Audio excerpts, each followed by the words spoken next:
Well, hello, friends and family of Gracegate.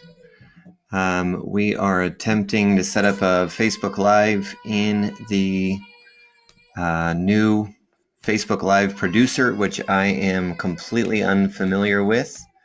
So bear with me for a second as we try to figure out what getting started looks like.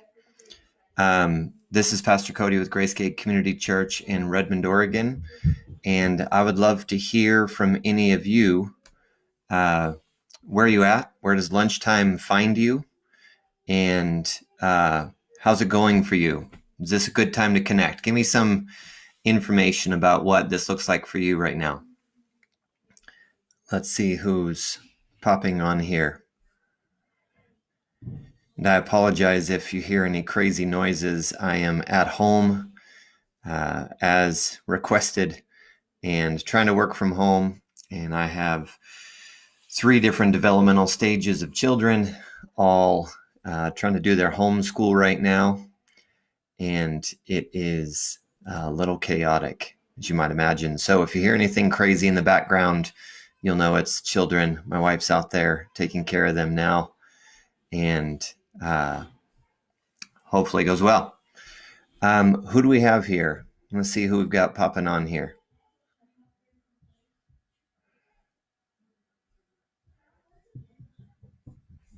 Okay, we got anybody jumping on here yet?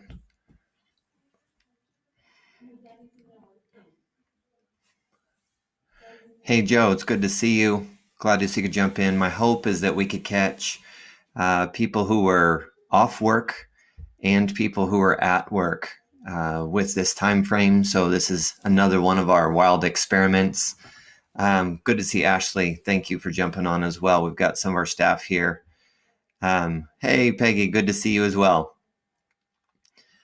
What does lunchtime look like for you? Are you at home? Are you one of those people that is working from home like I am? Or are you still going into the office and doing that kind of stuff? So tell me a little bit about what this time frame looks like for you. A couple minutes here, and we've got a handful of people on the line. I'd love to hear what this time frame looks like and where it finds you. I've got some other stuff that we're going to be doing in this talk. I've got some kind of specific content. It's a opportunity to connect, which I greatly appreciate, but it's also an opportunity to kind of talk through some of the stuff that we're experiencing right now. And I wrote something. Hey, Tony, good to see you as well. I wrote something a few nights ago as Jane and I were hanging out, kind of visiting after we were in bed, talking about what's going on, what we're seeing, and it brought up some interesting conversational pieces. Todd and Karen, good to see you guys as well. Oh, Joe and Megan, you're both still working in an actual office location. That's interesting. But the topic that came up for us the other day was the topic of grief. And it was really an interesting conversation. Jana had seen in one of the articles that she read that kind of famous counselor had made a comment about what we're observing across a wide spectrum of culture right now is symptoms of grief. And the difficulty is most of us don't know we're experiencing grief. And grief is something I've got a fair degree of familiarity with, some of it from just educational background, learning kind of the book knowledge of grief, but I've also got some very personal experience with grief.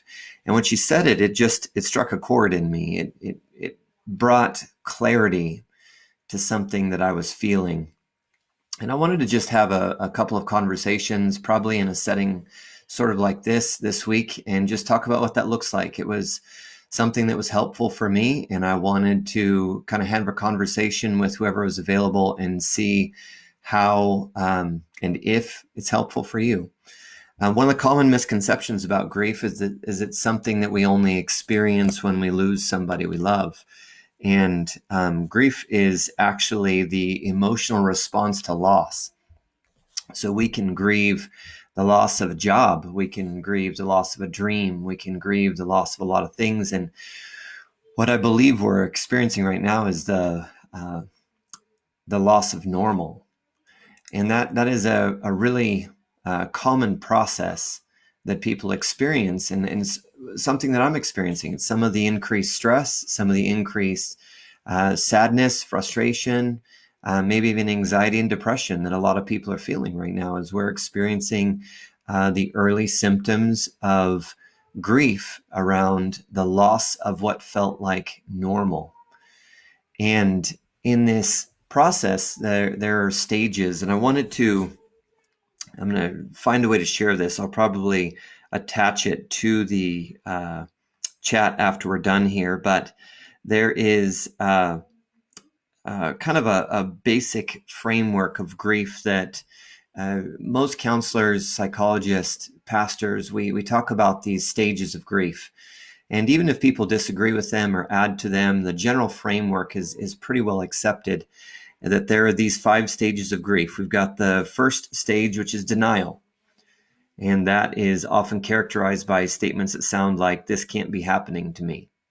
And I think we could hear a great deal of that in the first week or two of this process as our kids are not able to go to school, and some of us are trying to find a way to work from home, and that has its challenges. Some of us are trying to find a way to go to work and work in an office and find a way to keep our customers safe and our employees safe. My background, I have a lot of background in healthcare, and so I've been speaking to a lot of my friends that are still in that healthcare process, and it's a really stressful process for them as well. So we all have these different things that we are feeling the loss of. And a lot of it's that loss of normal. And so that first phase, that phase of denial, often called the shock phase, is this really happening? Is this real? And I remember Jana saying several times, each day I wake up, I kind of have to reorient myself to, is this really happening right now?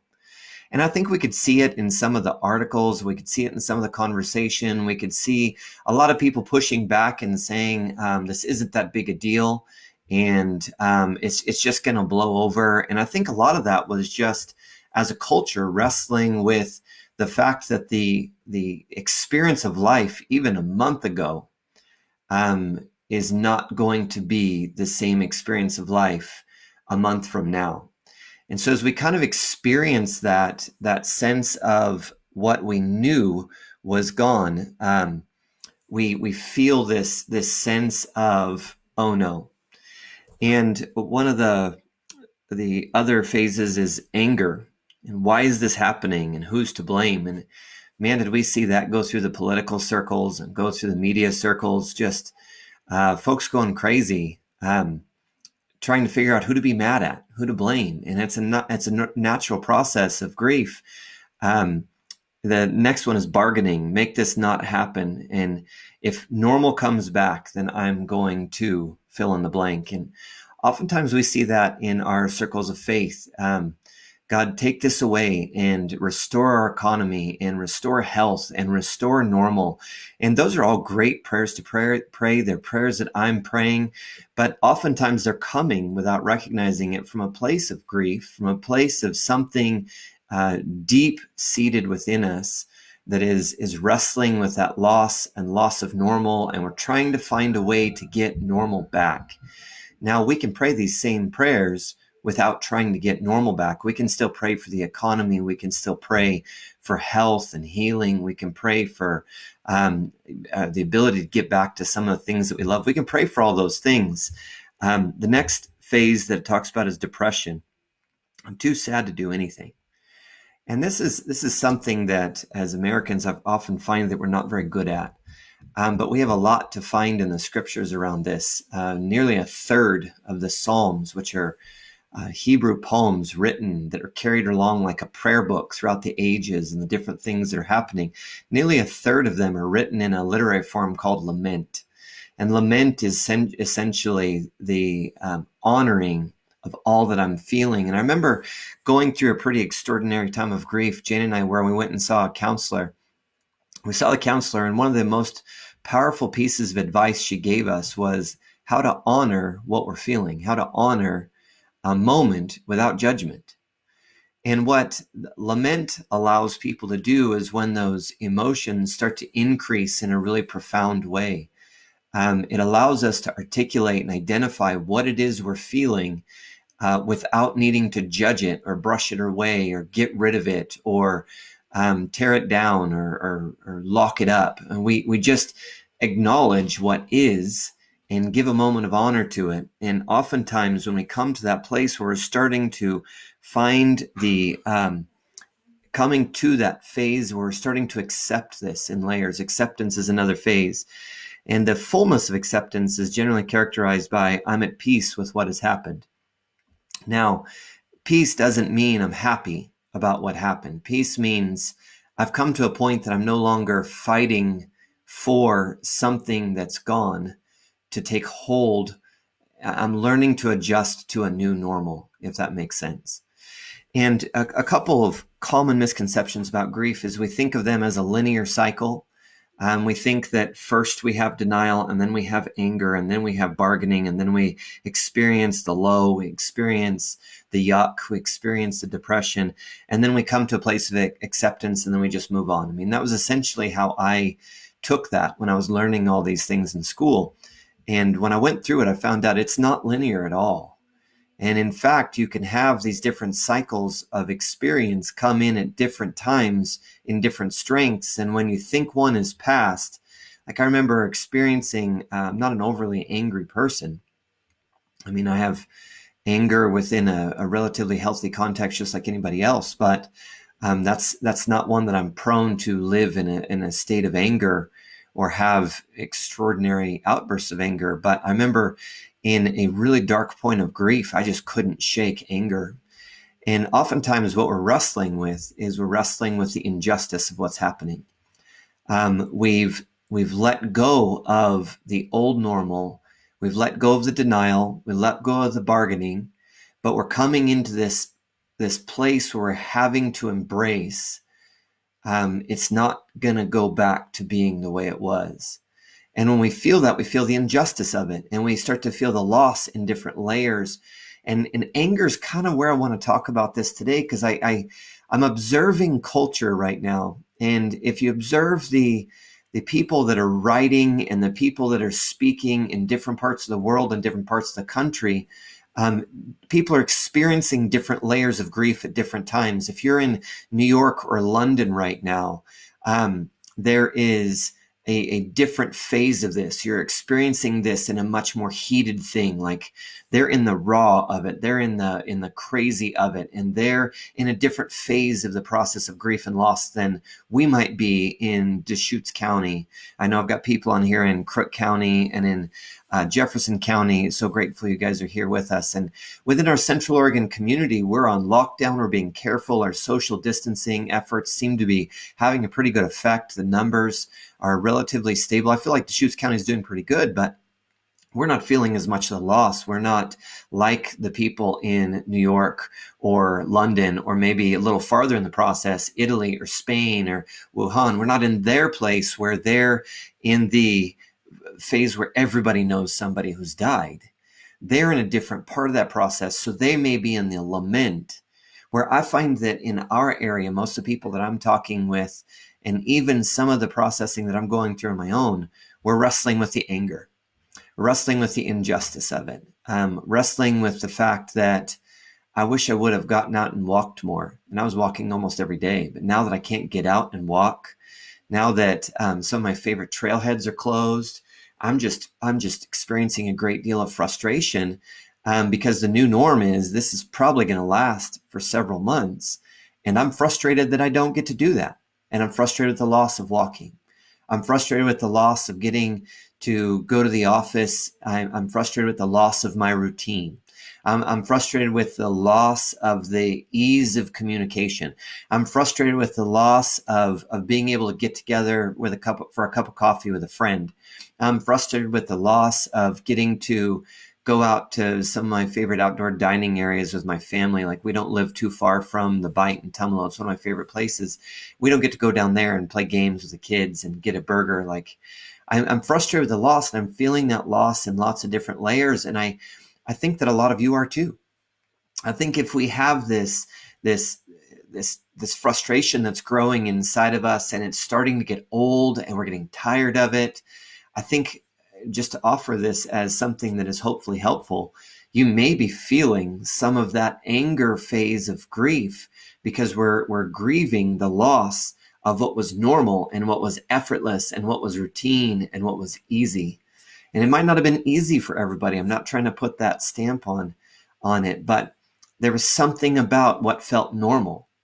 And I'd love to hear from you. How many of you guys are feeling some degree of frustration or anger or injustice? And maybe you could put your own words to it. What are you feeling? And are you, nice to see you, Lisa. Nice to see Todd jumped on there. Good to have you guys. I'd love to see just a couple of comments. What are you feeling right now? Are you feeling that frustration, or am I maybe off guard? And maybe if you're not feeling frustration, maybe one of those aspects of grief pertains a little bit more to what you're feeling right now. But I'd love to hear from you. What are you feeling? What part of this process are you in? Anybody got an answer already on the verge? I'll get something ready real quick while you guys have a chance to type in a couple of answers.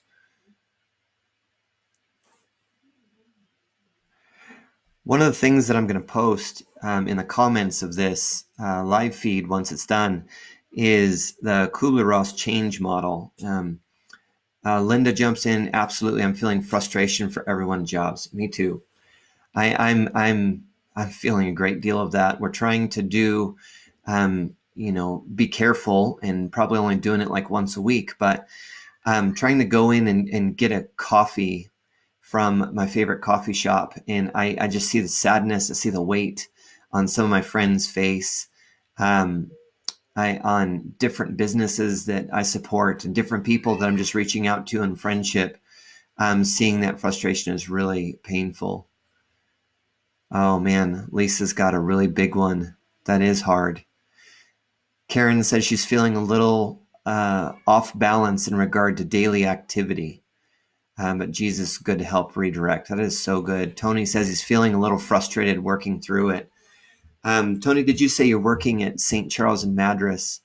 I can only imagine what that's feeling like. I spent 15 years in the hospital system working in acute care, and talking to some of my friends in that process, the process of change, just to keep up with the new information coming at people 100 miles an hour in healthcare, and the uncertainty is really, really powerful right now. I don't know that I've talked to anybody that's not feeling some of that. It's really good insight. I think I relate to Karen a little bit. I am really wrestling with what daily routines look like.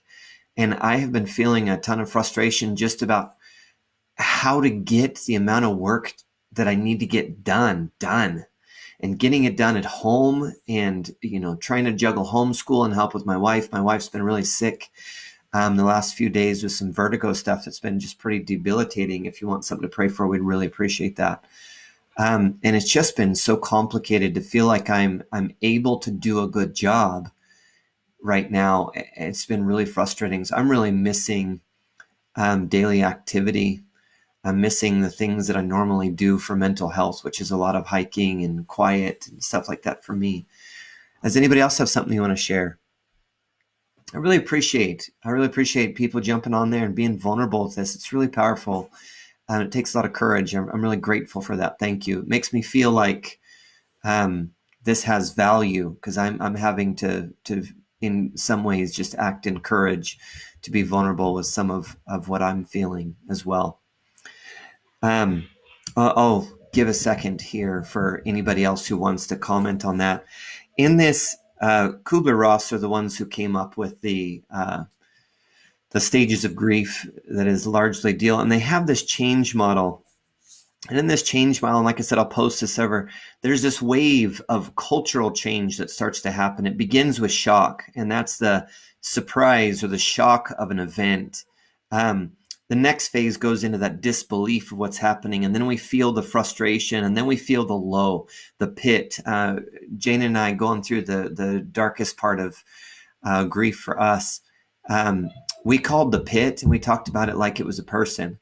We didn't wake up with him today.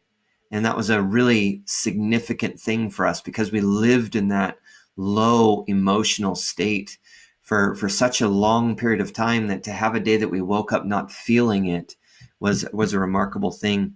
And I imagine that's where some of this is going to hitting in the people who are past the curve. And they're starting to have the crisis itself, at least from an acute pandemic standpoint, the numbers are starting to decrease. That's when that lament starts to come in, that low, that depression. And I really want to be praying for different parts of the country, for different people that we know in different parts of the country as they're going through that. I think it's a powerful thing, because we may be in the frustration phase of this. Another part of our nation, a group of people we know, or churches that we know, or business people we know, or family that we know, they might be in a different phase of this. And when we're in the frustration, we have the energy, we have the strength, not being in the depression, to carry them in their moment of the depression of it and the low of it. I've got a couple people on here. Joe says trying to balance work and prayer, kids, being positive in this challenging time.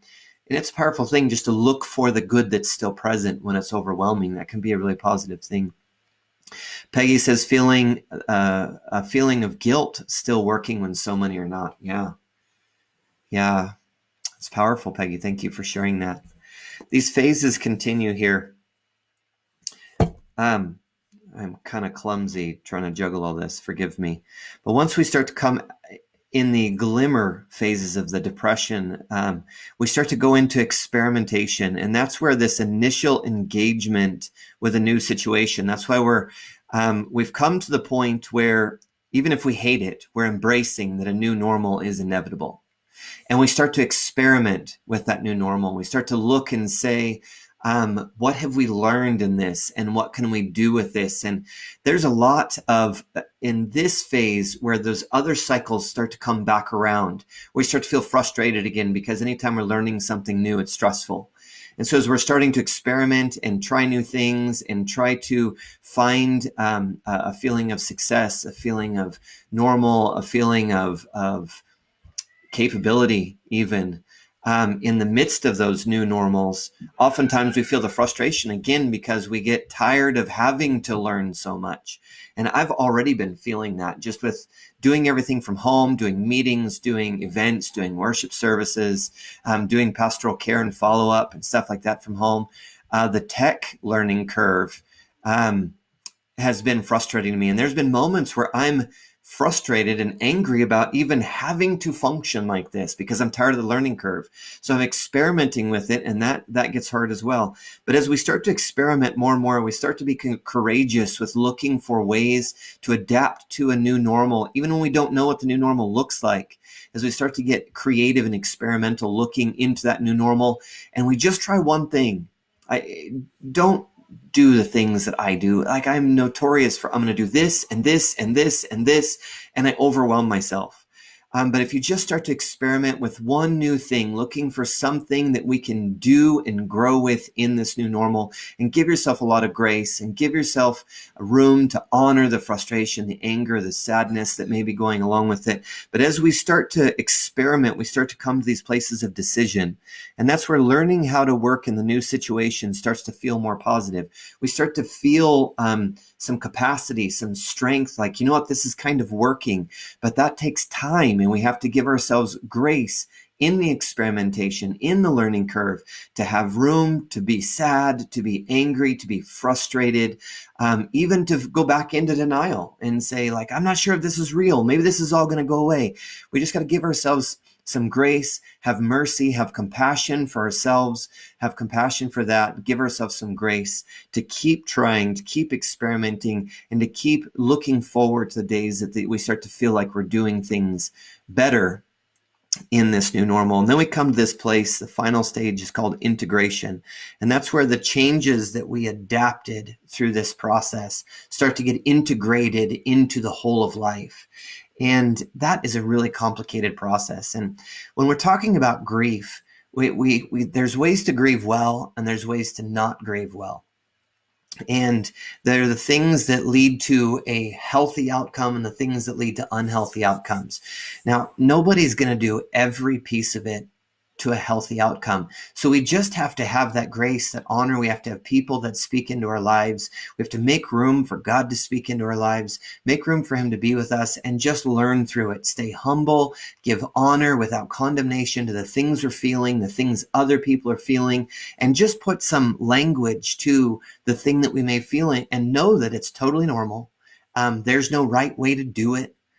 There's just a way of rolling with it and allowing God to be with us in the midst of it. I love what Matthew chapter 5, verse 4 says, and there's a lot in the Sermon on the Mount, what it's trying to do and accomplish. I'm not getting into all this, but here's what it says. It says, blessed are those who mourn, for they will be comforted. And I think that making room for God to comfort us in the midst of this is so important, because we often, when we look at these things, we feel the frustration. We feel like God's going to be disappointed that we got angry. Or we feel like he's going to be disappointed in us because we got so sad. And especially depending on what depth this hits each individual person, because there's no depth that's right or wrong. There's no length of time that's right or wrong. None of those things are right or wrong. It's just a very individual experience. And one person's experience of grief in one situation can be entirely different than their experience of grief in another situation. But they're both still grief. One person in the exact same situation as another can have a totally different experience of grief. So there's no right way to do it. There's no right length of time to do it. And so as we're going through it, all we do is we just recognize that we're going through some part of it and God wants to be a part of it. He's going to comfort those who mourn. And so as we as a nation, as we as a global community, I mean, you think about the fact that the whole world is grieving together in some ways right now. And so the two takeaways from this that I'm going to share is, one, make room for God to be a part of the grief. Make room for God to be a part of the grief. The more that we let go of all the self-condemnation, the self-judgment, the more we let go of all that stuff and we allow God to be present with us and to manifest his presence with us, to make himself known to us, to speak to our hearts, to speak comforting words, the more we find the most common song sung throughout Israel's history is about the steadfast love of God that is unchanging. And so as we start to lean into and trust the steadfast love of God, to know that he wants to comfort his kids, he's not looking to judge his kids, to criticize his kids, to get into some crazy corrective phase that's unhealthy. He's not looking to discipline us in a phase of grief. He's looking to comfort us. He's looking to shape us. So as we come into that humility, we learn to stop resisting the grief. We learn to stop resisting the fact that change is inevitable. And as we start to learn not to resist those things and just to take these reflective moments in the presence of God and say, what am I feeling? What am I experiencing? And can I articulate that maybe in journaling, maybe in a conversation over a chat with a friend? Can I do that in a prayerful and a conversational way with other humans that acknowledges, that articulates what it is I'm feeling and what it is I'm doing? And can I start to look for the things that might grow out of this? Don't get into a crazy thing, beating yourself up about trying to learn and control it and make it better. Oftentimes, the most unhealthy thing that we can do, it in itself is not unhealthy, but it often leads to unhealth, is that we look for what we can control. We look for what we can make work the way we want to, because we feel so out of control with things that are changing around us that we don't have any power over. We look for things that we can control, and we often do that with our own spiritual formation. We often do that to our own grief processes. We take and we try to shape them and control them and say, this is what I'm going to do and how it's going to work, and I'm going to feel like this by this point, and I'm going to be better at this by this point. And oftentimes being too goal-oriented, at least in the aspect of time, setting real strict time goals on our grief is really not healthy. So when we go into this process, we have to give up some degree of control, and we're going to feel better about doing that when we feel safe in the arms of the one who's in control. So if we trust that God is bigger than this, that he's stronger than this, that he's over this, I don't believe that he's responsible for it, but that he has the power to do good that supersedes the bad that's happening. If I believe that he has that, then I can lay down all that self-protection. I can lay down all that self-hatred and self-judgment. I can lay down all those things, and I can lean in and trust him and lay down that control. And I can say, God, help me to feel what I'm feeling, but to do it with you and to do it with others. The second piece of this is I'd like to read something that I wrote the other night after this conversation with Jana. It's a little bit on the artistic side, but I find that I'm not an overly artistic person, but especially in processing emotions, sometimes it comes out in a little more creative form, and doing something in a creative way sometimes is that glimmer of hope for me. So I did this. It's pretty vulnerable to share it, but we'll see what it has, how much value it has for you. It's something called The Art of Quietly Together. The shock of the past few days is fading. We still know not what to expect, but we're used to that now. We want something else to also be true. It's not in opposition to the truths that we now live, but in addition to them. We're weary of the worry. We're weary of adapting. We're weary of trying to grow through it all.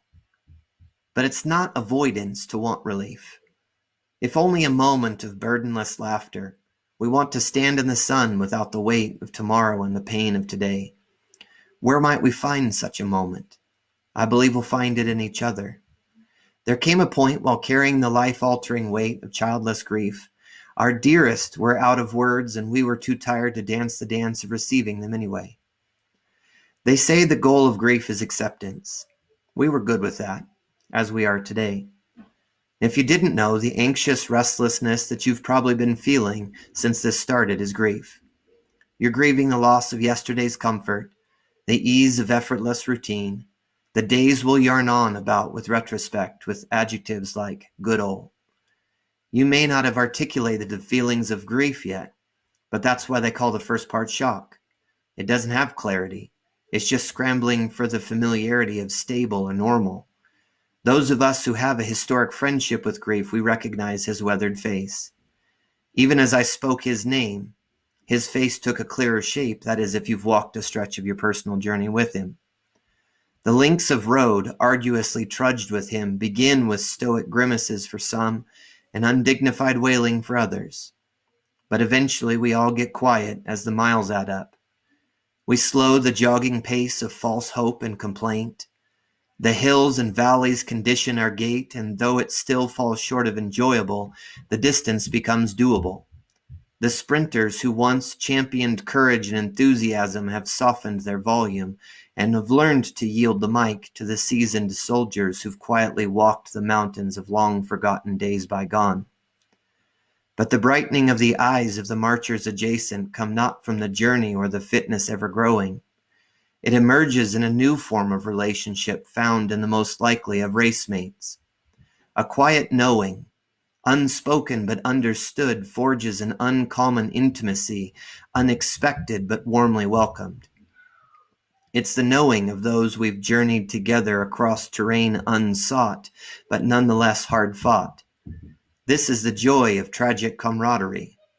Some of the cherished friendships of history are those who've not shared common interest, but mutually understood difficulty. And those are they that arise from the rubble of plagues and wars, of economic hardship and heartfelt struggle. Those with hindsight will brighten eyes that beforehand would never have cast them a glance. They are the greatest joy of moments like these. What treasured friends unveiled by times of hardship will share the day you now wander through. You'll know them by a sincere prayer and fewer words than you might have previously anticipated. They walk with you, you walk with them. Sometimes you'll coax their next steps forward, and other times they'll do the same for you.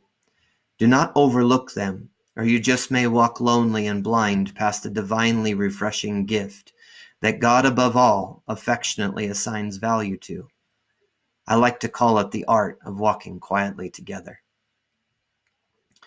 I wrote this because as I looked into the cycles of grief, the phases of grief, I was thinking about what I cherish most, looking back with hindsight on the darkest days of my life. And the things that I cherish most looking back was humility that I couldn't have gotten through any other way than brokenness. And that humility came from learning how to trust and fall into the arms of my God. And I hope that you have that. And if you don't have that, I'd love to help you take steps towards that in whatever way that looks like for you. But the other thing that I learned to value was the way in which we walk beside people we would not have walked beside had we not walked through some of the same terrain. And that is what I'm really looking forward to in this moment. Because as we get through the denial and we get through the bargaining, as we get through those things, we stop trying to cheer each other up and we start learning how to actually hold each other up. And when we hold each other up, we do it with presence more than we do a lot of words. We do it without needing to say the right things or do the right things, but simply to be just what a person needs. And that's somebody who won't judge them, who won't correct them, who won't fix them, but will just keep walking alongside them. And with a gentle touch or with a simple prayer or with a scripture that was encouraging to them the last time they felt that, even if it was 2 days ago, that is offered humbly and without judgment or expectation. Those are the relationships that I think really are going to have the most value right now. And the really remarkable opportunity that we have right now is to experience that with just about everybody on the face of the earth. And I think about that right now. And I think this plague is horrific. The economic impact, not a fan. The stress that my friends in healthcare are going through, the loneliness and the isolation that friends with depression are going through, the overwhelm that friends with anxiety are feeling, all that stuff, I'm not a fan. But when I look at the opportunity for God to do something that knits together the hearts of humans that have nothing in common in hardship, I feel a hope for something that I have always believed he would do because he said he would. In the book of Ephesians, God said that the fullness of time is characterized by the uniting of all things, heaven and earth, in Jesus Christ. And I look at the world we live in and I think that that is virtually impossible without a God with more power than I can even wrap my mind around.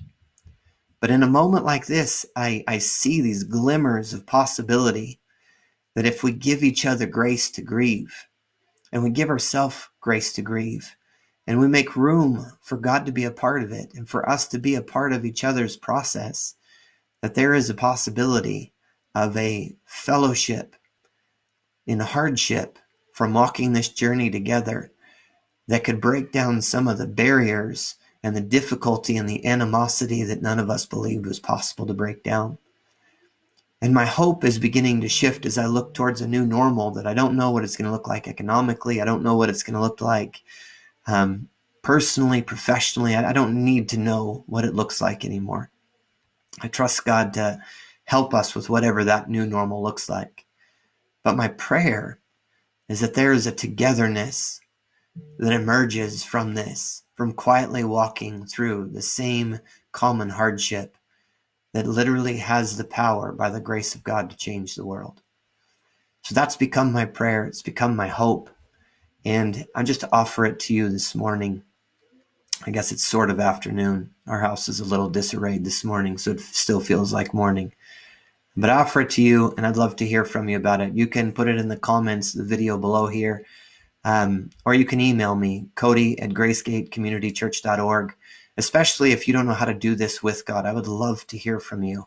Cody@gracegatecommunitychurch.org. Send me an email.